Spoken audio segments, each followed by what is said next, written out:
such a fine line between stupid and clever.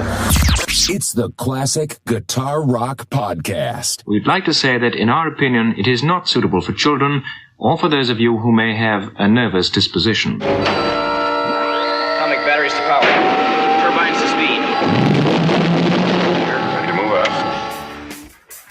Before we start, I'd like to say something. There's no reason why you shouldn't have complete confidence in your chances to come out of this thing alive and in one piece. From coast to coast, from border to border, from one end to the other and all points in between, the Classic Guitar Rock Podcast is on. Yes! That's awesome! We crank up and break down the great guitar-driven rock of the 60s, 70s, and 80s. And you are invited to come along. We got a full tank of gas, half a pack of cigarettes, it's dark, and we're wearing sunglasses. Hit it. And now, your hosts, Jeremy Lunnan and J.R. Stanton. We've got to protect our phony baloney job, gentlemen. We must do something about this immediately. It's time for the Classic Guitar Rock Podcast. Well, welcome to the Classic Guitar Rock Podcast. I'm Jeremy, and I'm here with JR, and we're excited about tonight's episode because this is a band that I think JR was first to the party on this band. I'm guessing. We'll talk about that when we get the background. We're going to be talking about Cheap Trick. But before we do that, JR, we have some mail. And it's always love the mail. There's no hate mail this time. So that's good. Well, that'll be a first. Maybe you should write that one down. That's right. Mark the date. The first time without hate mail. Unsolicited criticism that is sometimes constructive and sometimes destructive. Exactly. Here's one that is a great topic here. It says, Jeremy, I'm a disc jockey in Louisiana, and I'll be taking the reins on a Saturday night 80s show in December. I have just recently discovered your podcast, and I'm really enjoying it so far and picking up little nuggets of knowledge here and there. Earlier this week, I finished episode 2, The Family Tree. You did a phenomenal job covering all those branches. There was one particular artist you mentioned in passing, but you didn't expand any further, and that's Jack Blades from Night Ranger. As you know, he was in Damn Yankees with Tommy Shaw of Styx, Terrible Ted Nugent of the Amboy Dukes, and Michael Cardelloni, who later joined Lynyrd Skynyrd. That 6 degrees of separation is like going down a rabbit hole, a very enjoyable one. You two keep up the great work. I'm having a ball listening. Mark Adams, Baton Rouge, Louisiana. Mark, thank you so much. Yes. And JR, you're a Damn Yankees fan. Yeah. And Jack Blades, of course, from Night Ranger. And of course, once you start talking about groups like Damn Yankees, then that just opens the whole can of worms because there's a lot of cross-pollinization. And they were pretty established when they came together. So yeah, absolutely. A lot of history. And so what's cool when you see, I've watched, I never saw them live myself in person, but I have gone back on YouTube and watched concerts from their heyday. And it's really cool because they're playing, obviously, the Damn Yankees catalog, but they're also playing Ted's stuff and Tommy's stuff from Styx and Jack's stuff from Night Ranger. So you get, it's like the best of 4 different bands when you go see them, which is cool. And I think that's what they intended when they put it together. Yeah, I agree. You know, that you could a mix, if you were to throw a member of the band, one member in the blender. And turn, well, maybe not the best analogy, but because if you threw a member in the band in the blender, you might not get the sound you were looking for. But you get the idea. You'll get a sound, but it's not the one you're wanting, probably. Yeah. And here's one more. Dear CGR, I've been enjoying the ongoing saga of Bob Daisley's Holy Grail with the Osbournes. You've talked about it on the last couple days of the daily update. In your honest opinion, do you think we will ever hear the Holy Grail tapes? That's from John Saxon in Terre Haute, Indiana. So, JR, I don't know if you've heard the update, but are you familiar with Bob Daisley's Holy Grail? Have you heard about that? I haven't heard of it at all. Well, funny you should ask, JR. So let's talk about it. So Bob Daisley, for those who haven't caught the recent daily updates, Bob Daisley was the bass player for Ozzy Osbourne on the first two, the best two, in my opinion, Ozzy albums, right? Blizzard of Oz, Diary of a Madman. So Bob is a notorious documentarian. He records everything, right? So he recorded everything. Now, I don't want to make this we could go way deep on this, but bottom line is this. Bob Daisley has 8 hours of recordings of he and Randy Rhoads and Ozzy working on new material. You know, basically, well, working on the material that became both Blizzard and Diary, the albums. And Bob has talked about this for years, and he calls it the Holy Grail because, and I think he's right, people would love to hear this, right? This is the late, great Randy Rhoads, stuff people have never heard, hearing versions of songs as they're building them that would probably sound a lot different than what the final product wound up being. He's got this Holy Grail. And people have called in or texted in or whatever the Osbourne's podcast. Jack Osbourne, Ozzy's son, has a podcast. And he talks to Ozzy and Sharon, which is cool. But the downside is you only get the Osbourne side of the story. And let's be honest, Sharon is, what's the word I can use? Dominating. Yeah, dominating, domineering. She wants to control the look, everything, the totally. smell, the taste. Yeah, totally. Remember, she's the lady that fired George Lynch because his hair was too short. So yeah, you're exactly right? So it's all about image and how you control. I think that Sharon's probably the master of control when it comes to how both Ozzy is perceived, every band is perceived, and I would venture a guess that she had more control over the band than Ozzy himself. I completely agree. But I've also said this. If not for Sharon, there would not have been an Ozzy solo career. I really believe that. She's the one. She was the business mind. She's the one that kicked him in the butt, made him straighten up. So you got to give, on the one hand, you got to give her a lot of credit because I really think she's the reason there was an Ozzy solo album. Sharon Arden, before she was Sharon Osbourne, the daughter of Don Arden, the manager of Black Sabbath and many other bands, she was basically given Ozzy Osbourne as a project, right? You are in charge of Ozzy. Check on him. Don't screw this up. Don't let him screw it up. And there's so much we could talk about. Bob Daisley has sued Sharon and Ozzy several times to get back payment on royalties and stuff. So he's not been treated well. Remember, this is the most despicable thing of all. Sharon didn't want to pay Bob Daisley and Lee Kerslake, the bassist, the drummer on those two albums. She didn't want to pay him.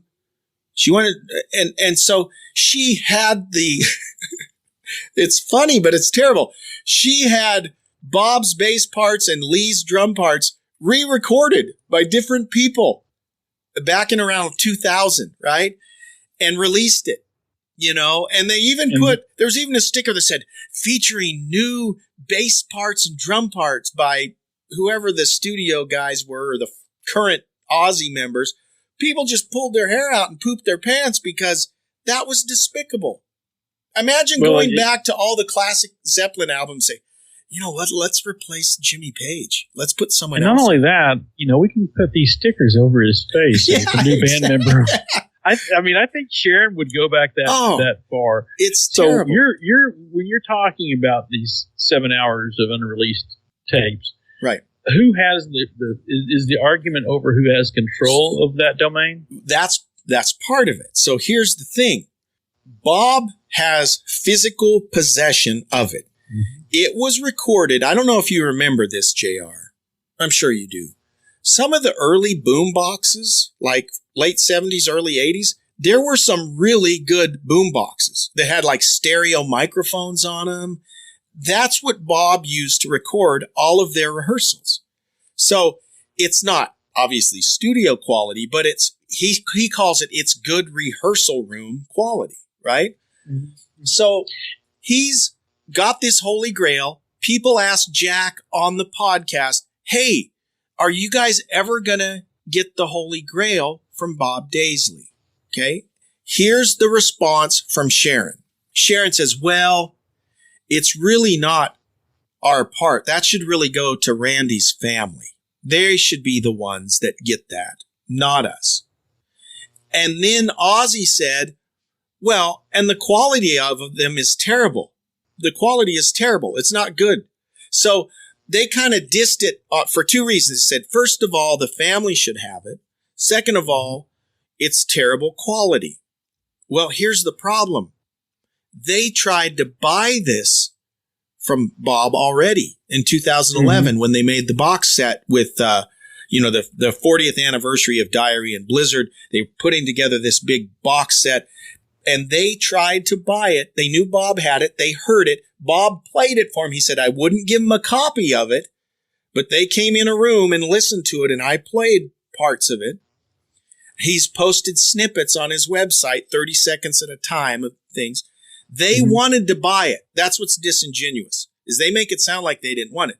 The problem is they just wanted to give him a pittance. You give us the tape. Now we own it. And he wasn't going to do that. He says, because they would have taken it, they would have edited it to make it sound like it was all Randy, that Bob had nothing, he doesn't trust him, basically. Well, they would probably cut him out.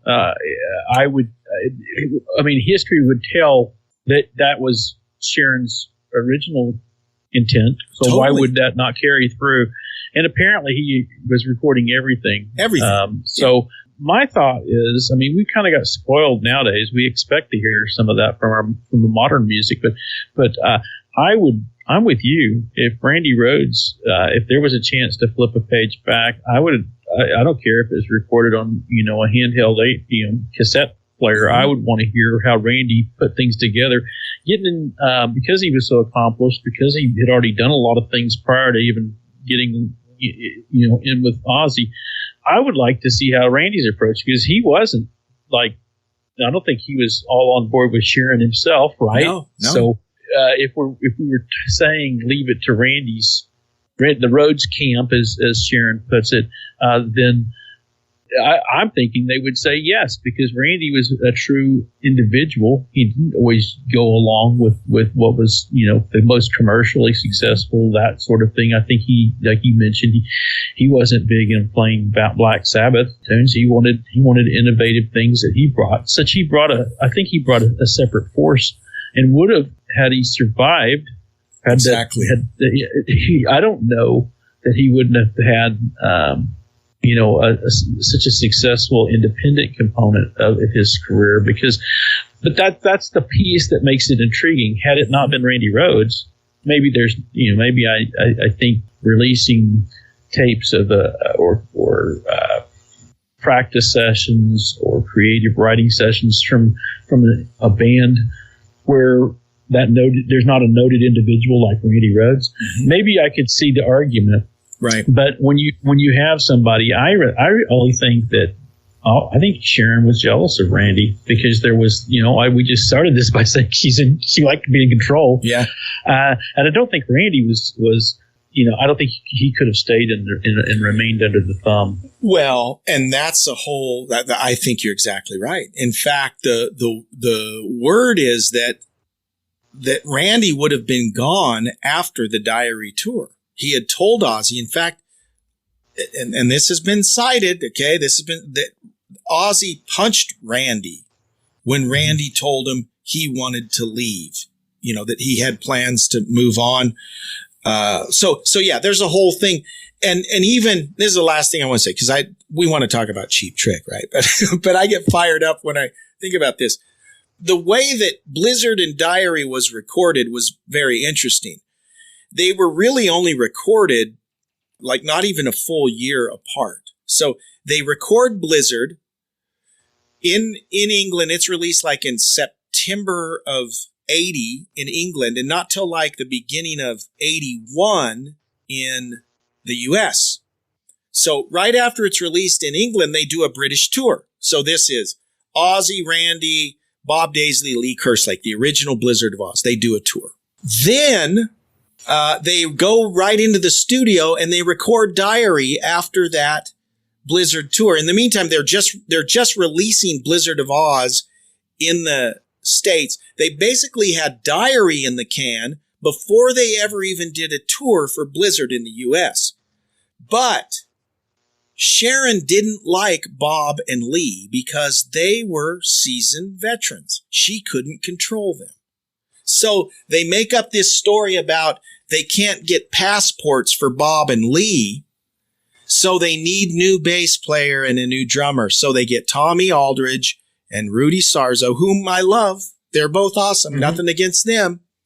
They bring them in. They do a Blizzard tour in the U.S. with Tommy and Rudy. And then in November of 81, they release Diary, and then they tour Diary with Tommy and Rudy. But Tommy and Rudy never played on Blizzard or Diary. It's Lee and Bob on both of those albums. But there again, that's more of Sharon trying to erase the history of Bob and Lee Kerslake. So it's a mess. And he asked my opinion, will we ever hear this? I don't know, JR. I hope we do. I would want to hear it. Yeah. I mean, anyone who picks up a guitar and plays it would like to be at least privy to some of those tidbits. It's history. Totally. History. The even if it's not good sound quality, I'm not listening for sound quality. I'm thinking, it's Randy Rhoads, and that was a glimpse of somebody who passed at a young age. So, totally.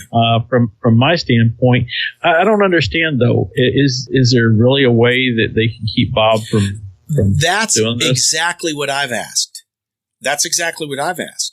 How can they keep him from, especially if these songs, Bob is credited as a songwriter. I don't understand. There must be some reason Bob can't release it, and that will remain to be seen. But the technology exists now, JR. They could clean that up, and sound quality they could make sound pretty good. I'm guessing. Yeah, I would agree. Again, obviously we're on the cusp of AI, and there's enough digital ways to fill in and supplement voice, and even have people saying things in a believable way that they never said. Which so. And I want to make a point of that later, but no. Yeah. but I don't know that I want that. I would say I'd want to hear it the way Randy the way it was. The way it was. I'm interested. We're dodging John's question if we think it will ever be released. I don't know. I hope so. I'm going to be an optimist and say it will. I think it will be released because where there's a demand, I think that people tend to give towards that, especially with somebody as iconic as Randy Rhoads. For sure. And okay, I said I wasn't going to say anymore. One last thing. This is a what if, right? If Randy had never died and he had just left the band, they'd be treating Randy as crappy as they've treated Bob Daisley and Jakey Lee and Lee Kerslake and everyone else. I'm afraid that's the way it would have gone down. I'm sure of that. Yeah. I don't think, when Ozzy came, when we got a reality Ozzy, it became obvious that there was nothing off limits. Yeah. if it bleeds, it leads. If it sells, it's, totally. And that's, but you could call it genius. I mean, but it's also very, I think tragic in some ways. Yeah. Sharon, how much of that would you want to sell? Sharon she's a shrewd business person. I mean, she's kept the Ozzy company afloat for years and years and years, and they've been very successful. So you can't fault her for that. But nope. Yeah, there's some aspects of it that are kind of not so great. So anyways, JR, when we come back, thank you for the emails, by the way. John and Mark, thank you so much for your emails. If you would like to email us, it's classicguitarrock@mail.com. We'd love to read them on the air and respond to them. Let us hear from you. When we come back, JR and I are going to dig into, in my opinion, one of the great American rock bands, Cheap Trick. That's coming up next on the Classic Guitar Rock Podcast.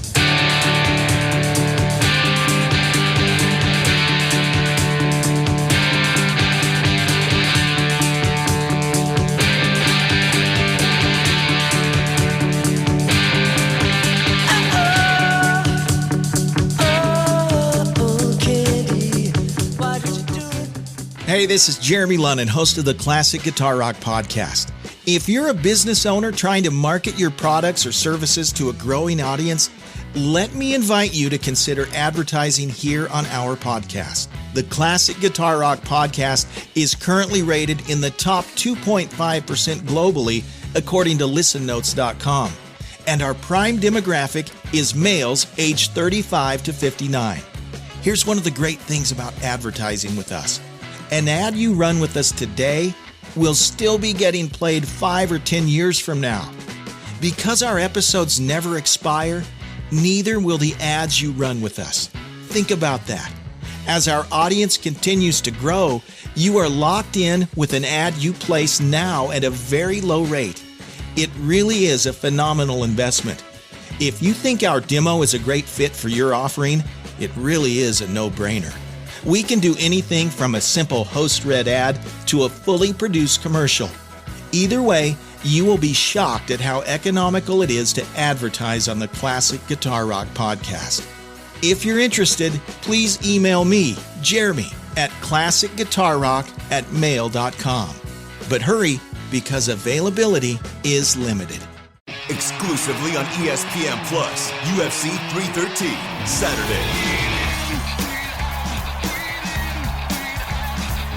Reigning light heavyweight champion Alex Pereira defends his title against number 1 contender Magomed Ankalaev, and an explosive lightweight bout between Justin Gaethje and Rafael Pazzi.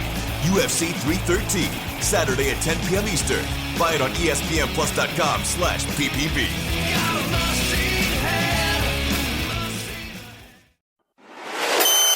This podcast goes to 11. It's one louder, isn't it? The Classic Guitar Rock Podcast. Welcome back to the Classic Guitar Rock Podcast. I'm Jeremy, here with my friend JR.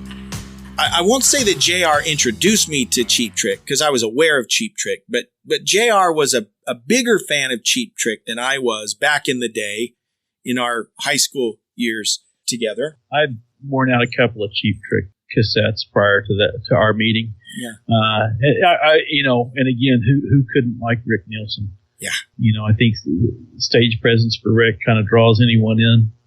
Just the way he dressed, he wasn't afraid of how he looked or what image he was trying to put. He definitely was appealing to a young guy like me. I like the fact that he was, he didn't care. He was a nerd. He didn't care what you thought. Yeah. Yep, he was a nerd. He was a nerd. And he owned it. You know what's funny? And I have some theories about this. We'll get into this. But one of my first big rock concerts I ever went to, in fact, it was the same summer I saw Ozzy Osbourne. It was the summer of 1982 in Spokane, Washington. I saw Cheap Trick. They were opening. Who was it? Oh, it was Saxon opening for Cheap Trick, I think is the show. And I knew Cheap Trick from I Want You to Want Me. That was my exposure to them, and that's about all I knew about them. So a couple things struck me is, number one, they were the loudest band I'd ever heard. They were super loud. Rick Nielsen was hilarious. He's kind of the showman of the band. Well, to make a long story short, because of their active tour schedule, they were always touring. They were always touring or always in front of the camera too. Exactly. They were getting a lot of airplay. They were getting a lot of airplay. That was the One-on-One album was what they were promoting. So If You Want My Love, You Got It, She's Tight, so there were some songs on that album. But then it was only like a year or two later, and you might have been at this show. Remember, it was Cheap Trick and Molly Hatchet right? Mm-hmm. Weren't they at the Great Plains Coliseum in Lawton, Oklahoma? Yeah, that's like my sophomore year or something. Yeah, and I walked away with a pick from that. Rick Nielsen, and Rick Nielsen's pick. Mm-hmm. You know, again, general admission. I like general admission because it invites the high schooler to be able to get right up in front of the rock god. I remember Robin Zander was closer to me than anyone else, but I kept wanting to catch a pick from Rick Nielsen. And it's like, you got to get in the right position. Yeah. Is he going to throw another pick? Well, Rick knew what he was doing. He had bagfuls. Yes, bagfuls. So but all I needed was one. Yeah. But I'm going to tell you, the appeal of Cheap Trick has survived. Not only from my time frame and what I remember, but my daughter asked for that particular guitar pick, and I gave it to her. I have a Rick Nielsen pick too, somewhere. And where I got mine was a year or two later. They came back to the Great Plains Coliseum. Mama's Boys opened for them. Were you at that show? Were you at that one? I don't remember Mama's Boys. Yeah, I've seen Cheap Trick at least 3 times. Yeah, so and that's another point I want to make. Okay, Cheap Trick has never stopped touring. Yeah. They've never stopped making albums. Okay, there's never been more than about a 2-year stretch where they weren't making albums. Mm-hmm. And they are always touring. They are, this is a cliche, but I believe it. They are the hardest working band in show business. They've never stopped. I appreciated it. I went and saw them, but I wouldn't say I really became a big fan until even after all of that, right? I've seen them more than any other band, JR. I've seen them a total, I think, 11 times. And that is maybe 9 of those times have been in Little Spokane, Washington. So I saw them once in 82, and then I saw them twice in Lawton, Oklahoma. Then the rest of the time, I haven't had to go anywhere. They just come through town. That's how busy they are. Totally. That says something about their commitment to the craft. And are they touring still? I believe yes. Right. There's dates for Australia next year. Yep. There's only one stateside date in Florida, but man, I just was thinking, man, I would like to see him again. I said, when you hit me with this, hey, let's talk about Cheap Trick. I thought, man, maybe I should try to catch him because my brother just got done with a Peter Frampton concert, and so this is something where the same time frame that I was cutting albums open for Cheap Trick, I was certainly getting in with Frampton's double album live, and so there's a chance to go see him. You need to see him. They'll probably be coming in through one of the casinos close by to you, JR, in the next year. In the next year. So if you get a chance to see me, you for sure want to do that. And here's what I always say to people, JR. If you're only basing Cheap Trick on their hits, and they had some great hits, don't get me wrong, you're missing so much. Some of my favorite songs are hits. Surrender, great tune, right? Love that song. Dream Police, love that song. The Flame. The Flame was a number one, I think was their only number one song, and the band hated it because the record company made them use an outside writer, but it worked, right? It was a smash hit. Everyone loved it, and it kind of gave them a new lease on life. But the thing about Cheap Trick is they've never stopped. They've never stopped. They continue to put out albums, and here's what's funny. They're good albums.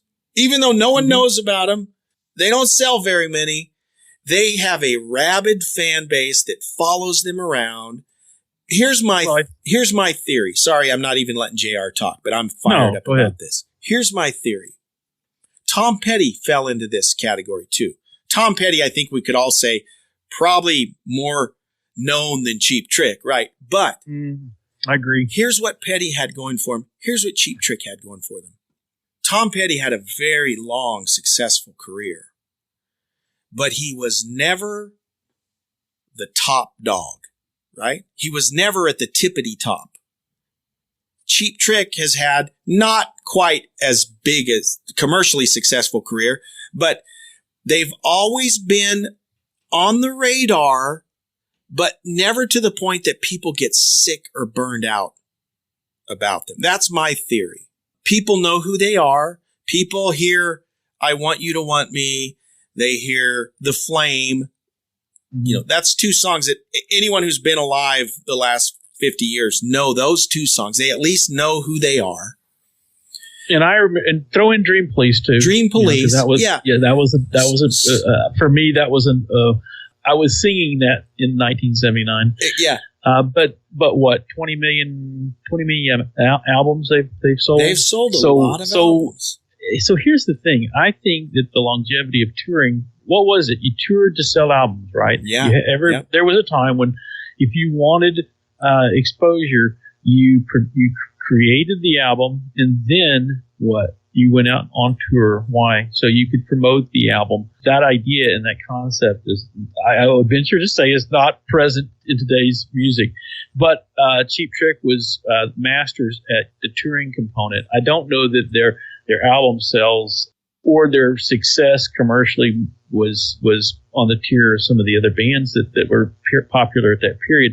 But the staying power was there. Totally. And the reason the staying power was there is because they were always somewhere in front of a camera. I remember even on MTV, it was some kind of summer bash. Mm-hmm. Who's at the summer bash?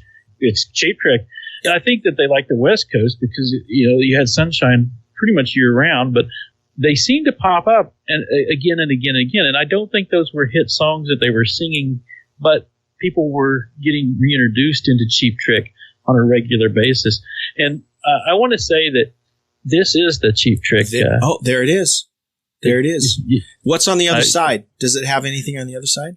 No, it's just blank. Okay. Blank. And this one's been played, so it's just barely. There you go. But if you were looking, if you're not able to see this, it just basically says Cheap Trick. But this is authentic. This is the one I caught. Thing. Yeah. Yeah. And it was just delivered to me off camera by my daughter. Nice. But she also wants it back. Mine is white, and I got two of them. I've got one that's white that says Cheap Trick on one side. Then on the other side, it's got a caricature of Rick Nielsen drawn on it, like a cartoon caricature. That would be a lovely one. Now, perhaps I could steal that sometime. Maybe. And then my other one, I think, just has Cheap Trick with like a checkerboard thing going on. But I got two of those. But I agree. I think they built their reputation on their live show. I really think that's. Well, think about what I said their best album was, and I love Cheap Trick. And what did I tell you was my favorite album? You said when we were going through the top 10. Yeah, Budokan, the Budokan album. Yeah. And who did I mention just a second ago? My brother went to see. Frampton. What was his best-selling album? Yeah. Unable to find success, maybe from the studio, but if you threw him out live on the stage, there was something that he probably brought to that you couldn't capture or eluded him on maybe a studio album. Yeah. But I've always thought Cheap Trick was great live, and that for me, that's the telltale sign of a great band. It's not just what kind of music you put out, but do I want to go see you? Right. And obviously, you said 11 times you've seen Cheap Trick. 11 times. Yeah. I was proud of my 3. Yeah. And I don't know. You got me beat. Well, and it's because they never stopped touring. So I don't have to go anywhere. I don't have to drive 4 hours.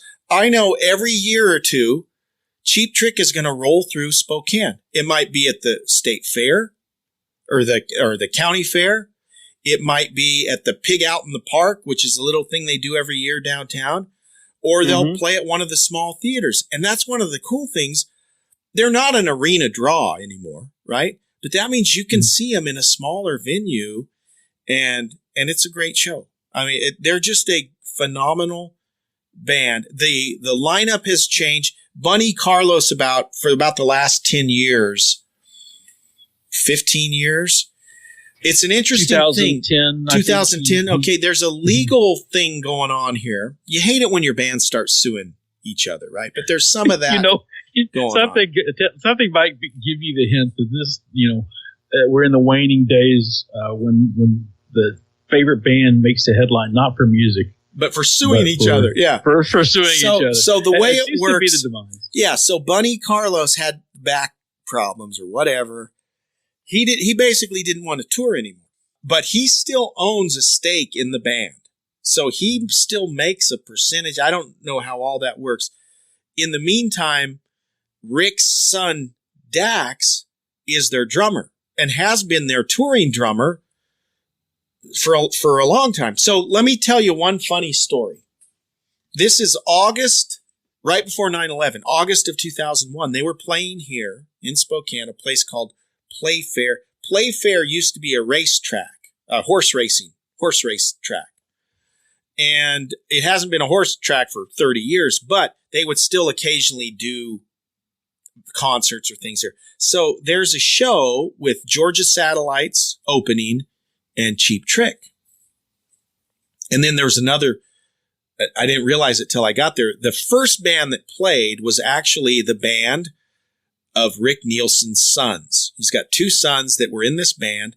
Dax is the drummer. His older son, I can't remember his name, is the singer. And they were actually a really good band. So they played, Georgia Satellites played, Cheap Trick plays.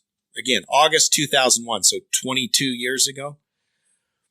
They come out, they start with, I can't remember, Robin Zander sings the first song. He completely loses his voice. I mean, like, he can't talk. And Rick says, well, here's what we're going to do.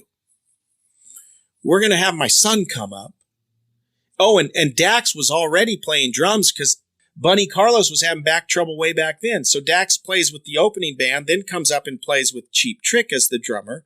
Well, then Robin loses his voice. He stays on stage because he's playing guitar and he's kind of singing background vocals when he can. The first thing they do is there's like 3 songs that Tom Peterson sings. So they have Tom sing some songs. And then Rick's son comes on. Good thing he knows all the words, but he did great. It was kind of disappointing that Robin wasn't singing, but it was like a once in a lifetime thing that you see Cheap Trick. Robin's on the stage the whole time, but he's not singing. It was just kind of funny. But one of my great, pretty unique. Yeah, but it sounds like a nice recovery. Yeah, they didn't close the show. They didn't. They played the whole show. And Rick's son did a great job. And I think Robin sang a total of like 2 songs.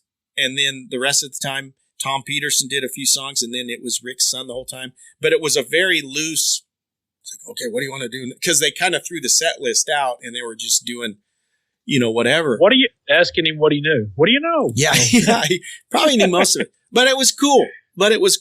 And if you said it earlier, if you haven't seen Cheap Trick, you need to see him. So I'm going to put JR on the spot. So JR, you mentioned Budokan. Are there any, like, what are your favorite songs? Think of Cheap Trick. What are some of your favorites? You remember a heavy metal, the movie? The movie Heavy Metal. Yes, I do. The soundtrack. Yep. Cheap Trick had a song on that. Before you tell me, Cheap Trick has been on more soundtracks than probably any band. They were on Top Gun. They did the theme song for Transformers. I mean, Up the Creek. I mean, they have been on so many movie soundtracks. What was the one on the heavy metal soundtrack? JR's looking working it up. I'm looking it up. Yeah. Was it Working in the Coal Mine? Is that one? I don't think that was them. I think they did. They're on it. If you hadn't asked, I could tell you. But they did Mighty Wings on, that was Top Gun. I'm going to look it up because I love that song. No, that's great. The Cheap Trick or the heavy metal soundtrack is a really quirky album, right? It's. Did you see the movie when it came out? Yeah. I might have seen it with you, actually, at a midnight movie one time. Probably did. Yeah. But yeah, Cheap Trick is in dozens of movies. And here's what's funny about Cheap Trick. They don't take themselves too seriously. And they got some songs that are crap. They've got some crap songs, right? Rick Nielsen even said that song was crappy. It's one of the worst songs. I can't believe I wrote that song. Yeah. And you go like, well, at least he, in hindsight, he looks back. Yeah. He never polishes it up. It's, that was crappy. But they're on several soundtracks. And there's some, while you're looking that up, here's some. Reach Out. Okay. That's from the heavy metal soundtrack? That's the one. Okay. Reach Out. But they were doing everything, and then I Must Be Dreaming. That's the one. The other one I was thinking of. I Must Be Dreaming. That was the one that I liked off of it. They have such a deep catalog, JR, that when you go see them, they do this every time I've seen them. They'll play some song that you even forgot about. You're like, holy crap, I had even forgot about that song. Remember, it's about the time we were graduating from high school that the album was Standing on the Edge, which isn't considered one of their best albums, but it's the one, the Tonight It's You song. Mm-hmm. And that's a good song. There's a place in your heart. Yeah, no, it was great stuff. And they've just got this body of work that's incredible, and you still, you never know what you're going to hear at a show because they got so many things to draw from. But one thing I wanted to make sure, and I'm sorry, I'm kind of going all over. I just get excited talking about Cheap Trick. Well, Cheap Trick is all over. They are all over. And the one thing I wanted to say is there's a couple albums that unless you're a diehard fan, you won't even be aware of, which is a shame because I'm going to name two albums that 90% of the people listening have never heard of, but they are in my top 5 Cheap Trick album list. The one is, they simply call it Cheap Trick 97. There's no name to this album. It's just called Cheap Trick. It came out in 97. That's why they call it Cheap Trick 97. That song did absolutely nothing. There was a video that was played on VH1, which was great, but that entire album is phenomenal. I bought it for $1 at Hastings in the clearance section. No appreciation, no love for it. And then another album that came out in probably about 2003, 2004. JR, you can look this up. It's called Rockford. 2003, maybe 2004. Again, not a blurb about it anywhere. Every single song on that Rockford album, to me, sounds like a hit. 2006? Oh, I didn't realize it was that late. I thought it was earlier. Mm-hmm. Rockford. You can stream it. Anyone within the sound of my voice, listen to the Cheap Trick Rockford album. JR, that's your assignment. Listen to Rockford by Cheap Trick. It's a great album all the way through. Every single song. Special One, I think, is the one that came out in 2002 or 2003. It's not a bad album either, but to me, Cheap Trick 97 and Rockford are two albums that... Welcome to the World, Perfect Stranger. Perfect Stranger, just a great If It Takes tune. a Lifetime. Every single track. Come on. Yes. This time, you got it. Give it away.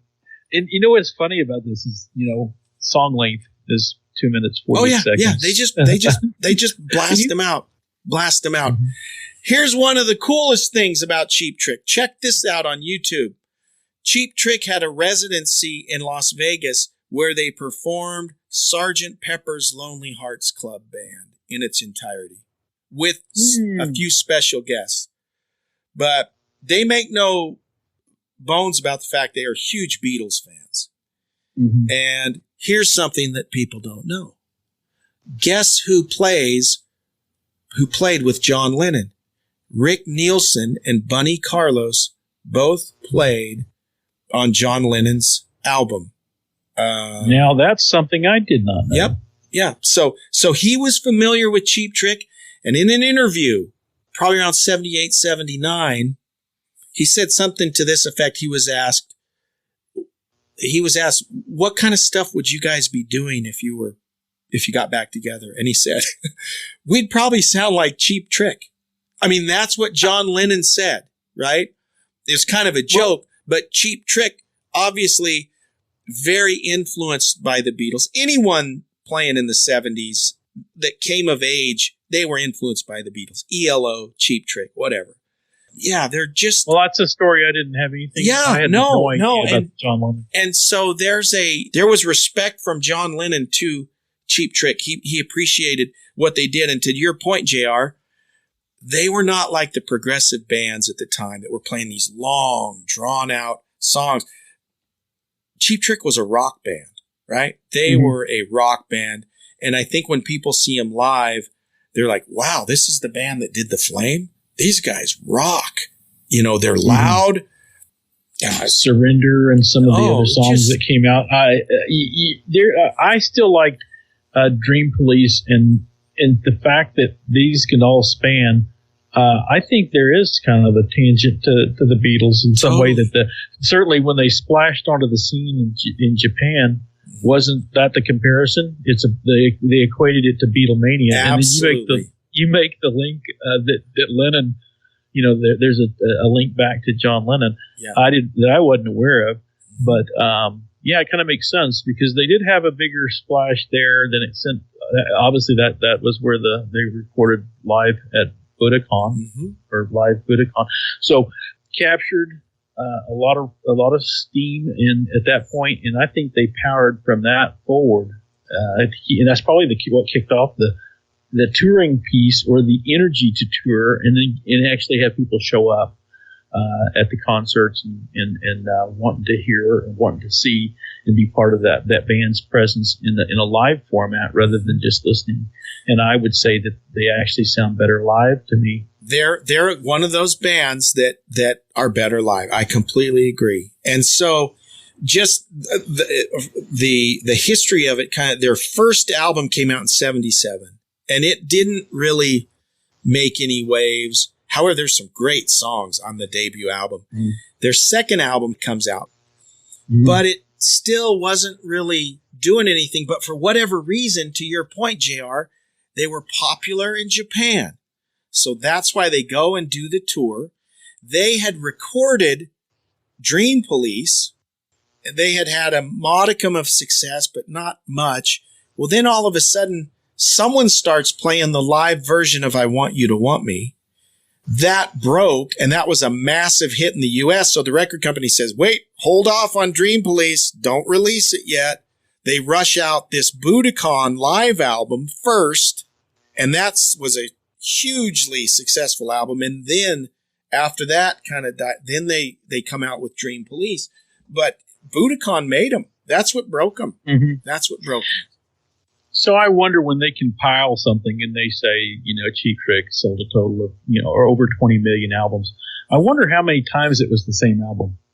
I mean, how do they calculate that? Well, I'm responsible for repurchasing, Budokan at least 4 or 5 times on formats. Do you see right there which album sold the most? I would imagine Budokan might be it. I think it is. Yeah. And I was looking to see if there was the Flame was a good single for them. It didn't have the same success as I Want You to Want Me. That sold the most as a single. Really? But wasn't the Flame a number 1 single? Did I get that wrong? No, you got it right. But the thing of it is, when you look it up to ask for sales, it didn't. Is for sales, overall sales. Okay, and that's what I was trying to determine. That's where the question came up. I wonder how they come up with that, because if you look at the best-selling Cheap Trick, in terms of single, it's I Want You to Want Me, the first single from the live version released on In Color, rose to number 7, but here's what they say: Cheap Trick's best-selling single to date. And I was thinking it was I Want You to Want Me. So I'm thinking, hold it. But we know the Flame was the highest charted. So I'm not sure. Interesting. Yeah. Well, that's fascinating. And here's something else that's fascinating. Okay, so if I was going to if I had to pick a favorite Cheap Trick album, it would probably be, I missed this album when I gave my little history. I was wrong. The first album was the first one, Cheap Trick. And then there was In Color. That was actually their second album. And then Heaven Tonight. And then Dream Police was their fourth album. So In Color, probably my favorite album. You know the crappiest song on that album? Tell me. It's the studio version of I Want You to Want Me. It sucks. Yeah. It's terrible. Hey, we've had this conversation. Yes, we have. The same song that hooks you on the live, and so when I say they sound better live, maybe that's the nuance of recall that I have, and maybe this is the epiphany right now is maybe that's why. Yeah. But I don't know about crappiest because Rick Nielsen can call his song crappy or whatever. But you're not going to do that. No. Yeah. But yeah, that's a great album. So if I was going to tell someone, JR, you got to start with the Cheap Trick album, I would probably say In Color, right? That's the one I'd say. But then after that, man, I like the first album. I love Rockford. That might be my third favorite Cheap Trick album, and no one knows about it. I need to listen to that. You should listen to it. I'm going to be honest with you. I have not heard Rockford. Here's what Rick Nielsen and Robin Zander are masters of, right? It's writing a hook. It's a catchy melody. You got a catchy sing-along chorus. The guitars are just crunchy enough. You're not going to hear crazy guitar solos. That's not what he does, right? He plays exactly what's right for the song. Really more of a rhythm guitarist in the vein of a, Malcolm Young or Pete Townsend. I mean, he'll get up and do his silly little things, but that's almost like a parody of Guitar Heroes in my mind. He's really a songwriter and he's a rhythm guitarist, and they just write great tunes. And Robin Zander can still sing. I mean, he's like Sammy Hagar. He's still 90% of what he was at the top. And I think Sammy's the same way. They can both, they're not 100%. They can't sing everything they could when they were 25. But for guys in their 70s, unbelievable. Yeah. I agree. I like Sammy a lot. You know that. Yeah. But I think if I was destined to only hear one band or see one band in concert, though, I really think it's Cheap Trick. And I've seen various bands, but across the trapping of time, again, for me, honestly, some of those live concerts with Warren D. Martini and Rat and Stephen Pearcy and Robin King Crosby, those were iconic for the time. And I'm not sure that, as much as I love that sound and that set and the way they played, I'm not sure if I was, locked in for the next, half century to listening to one band. I'm not sure that I wouldn't vote Cheap Trick in on over all of that, because they do have such a high catalog. They're appealing from an entertainment standpoint, not just the song that's being played, but the intensity with which they play it. And so, from the standpoint of why do you stay on tour? Why do you stay on tour as a band this long? It's because you're good at something, and it's probably the live versions of getting up on stage. And I don't know that always translates to the record or to the recording, not to the same degree of success, because as much as I love Cheap Trick, we talk about where do they fit in the overall scheme. I think longevity and staying power is the statement of if you are, and you've mentioned this, Jeremy. If you talk about greatest bands, what does a band do? And how do you equate that? Well, we could easily argue that the Beatles were a better band in some ways, or a bigger band. But then how long did we actually have the Beatles? Yeah, like 6 years. Yeah, 7 years. And then, and if we talk about what does a band do, and I know you've touched on this, well, they play live gigs. Yep. And who's done it better than Cheap Trick? Totally. And you have to ask the question, JR, is the reason they still play because they never got to the pinnacle? Had they gotten to the pinnacle and were as big as a Van Halen or a Def Leppard, do you think they'd still be playing small towns in Oklahoma and eastern Washington like they do? Or would they have? And I think they would have, because I think, to your point, that's what they are. They're a band. I think that's who they are. They play music. I mean, the only thing that I would end with on that sentiment was to say that success almost always breeds failure, because the higher degree of success, then we take ownership and who is the more successful, whose creativity brought that, and then we always hear about creative differences. Maybe if you're not the victim of your own success, you can be a Cheap Trick. Yeah. Even with what's happened with Bunny Carlos, it's a shame. Who knows? Does he go out on a shield playing, or does he go out on a lawsuit? I don't know, but I don't know that they actually have the staying power physically sometimes to keep up, and so maybe it's the natural evolution that at some point, even your most beloved bands tend to have to spiral out. And what I do love is that like what you said about Robin Zander still having a voice, and if he didn't, what he's got, it's about the show. So who gets on stage? It's more about the show than it is the performer. Totally. So if it's about the show more than the individual, then it's that entertainment value. When it's only the individual and the individual leaves, then what do you have? I mean, maybe you have something where like Creed, or when it's not Creed, when Scott's gone, Scott Stapp's gone. So I kind of like the fact that you can't hang the laurel of success on anyone's head in that solely. They're still able to present a good stage act and sell tickets. Yeah. And if they come to town at the local casino here, I'm there. I'll be there, man. That's what I will not miss. Yeah, and I think you said it really well. They have never lost that zeal for playing. They're at their heart, they're a rock band. That's what they do. And it says something. You said this at the beginning. It says something about them that middle America can still see cheap. They're going to roll through your town every couple of years. You'll be able to see them at the casino or the fair or a little club downtown somewhere, because they've never lost that. That's what they do. You know, I think Rick Nielsen has said something to the effect that it's all I've ever done. This is what I do. This is my career. I love doing it. He may be one of those guys that dies on stage. It totally could be. Know. And you've said this before. I think you quoted someone who's saying this is when it comes to a tour, they don't get paid to play. They get paid to travel, right? Being up on stage for 2 hours every other night, they do that for free.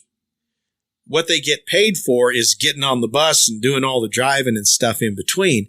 But those guys that's what they love to do. And they still do it. And JR, thank you. And this little love letter to Cheap Trick that we've created here.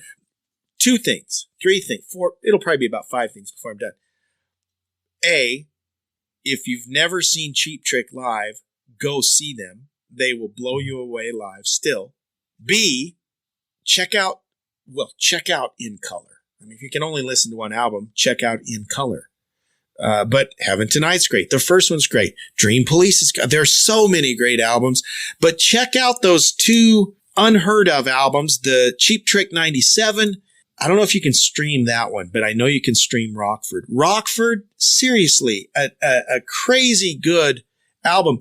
JR, next time we get together, I'm going to ask you your thoughts on the Rockford album. And I'll be ready. Okay. Promise. But just one of the all-time great American bands. I'm trying to think about this, and I don't want to be crazy. But as I've thought about it, when you think of great American bands, if we're making a list of the top 5 American bands, even if commercial success, Cheap Trick maybe doesn't qualify, who are the great American bands? You got Van Halen. You got the Eagles. You got, I don't know. I would have to put Cheap Trick in that top 5 list. I would have to. I would. They even have a Christmas album. They do. Get any more American than that. Absolutely. Yeah. And they're just great. And they've had several albums since Rockford that are good albums. They don't stop. There might be 2 or 3 years between an album, but I guarantee you they're touring most of the time in between those albums. And they're just a great American rock and roll band. So my wish for you, and when I say you, I don't mean you, JR. I mean for people listening, is that the other people in the room. Exactly. If you're not already a Cheap Trick fan, I hope you'll go and check them out because they're awesome. They're awesome. I agree. They've got a huge catalog. One of my favorite bands. And again, if I was locked in a room and only had one band that could go on stage and entertain me, it would be this band, Cheap Trick. That's great. And I agree. I completely agree. I do want to say this to JR. As Thanksgiving is approaching, JR, I want to wish you very happy Thanksgiving to you and your family. I'm thankful for you for putting up with me on this podcast, putting up with me for how long have we known each other? 40 years, 35 yeah, years? At least 40, almost 40 years. Jeremy. And you know what?